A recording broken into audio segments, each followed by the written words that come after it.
예, 최근 몇 주 동안 우리를 위협하던 북한이 갑자기 태도를 바꿨습니다. 군사행동 계획을 보류한다고 밝힌 건데요. 네, 박진영의 출근길 인터뷰. 오늘은 정대진 아주대 통일연구소 교수를 만나 북한의 갑작스러운 태도 변화 배경이 뭔지 알아본다고 합니다. 네, 현장에 나가 있는 박진영 기자 나와주시죠. 네, 박진영의 출근길 인터뷰. 오늘은 정대진 교수와 이야기 나눠봅니다. 안녕하십니까? 네, 안녕하십니까? 네, 이 남과 북의 긴장 관계가 계속 고조되다가 갑자기 이제 군사 행동을 보류하겠다라고 북한이 나왔습니다.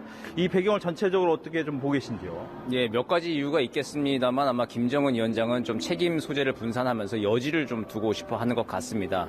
김정은 위원장 본인이 주재하는 당 중앙군사위원회에서 4대 군사 행동 계획을 비준하게 되면은 이제 마지막 단계이거든요. 그 마지막 단계 결정은 이제 보류해뒀고 좀 정상 간에 풀어놓을 수 있는 여지를 좀 남겨놓고 그리고 좀 숨고르기에 들어갔다라고 생각이 되고요. 그리고 내부적으로도 한껏 위기감을 고조시키면서 인민들의 결속을 다지는 1차적인 목표도 어느 정도 달성했다 판단을 하고 있는 것 같습니다. 그런 그 종합적인 상황에서 보류라고 하는 또 예비회의라고 하는 처음 보는 형태의 이제 회의체를 통해서 결정을 내린 것 같습니다. 네, 여러 가지 이유 때문에 이런 얘기를 했다고 하면 과연 그럼 앞으로는 이 긴장이 풀린 것이 이어질 것이냐 아니면 다시 한번 또 긴장이 돌아올 것이냐 어떻게 좀 예상을 하시는지요? 그 보류라고 하는 북한의 표현 그대로 액면 그대로 받아들여야 할 것 같습니다. 이게 취소나 철회가 아니라 지금 4대 군사 행동 계획에 대한 결정을 보류해 놓은 것이기 때문에 언제든지 이제 한국의 태도 그리고 또 뭐 한미 동맹의 움직임에 따라서 그 보류를 또 철회할 수도 있는 것이거든요. 그렇기 때문에 이제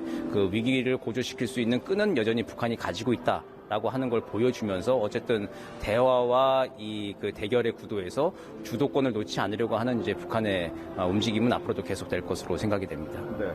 그렇다면 이제 현 상황에 북한이 가장 원하는 건 뭐길래 이런 긴장을 잡았다가 풀었다가 하는 걸까요?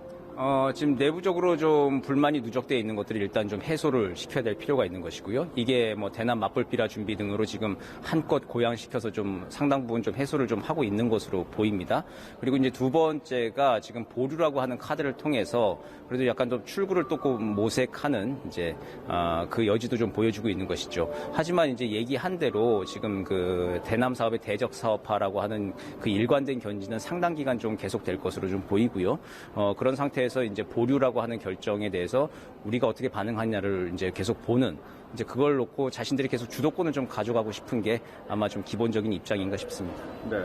말씀하신 것처럼 우리 정부가 어떻게 나올 것인지를 보겠다라고 하는데 지금 청와대는 여기에 대해서 이제 별 반응이 없습니다.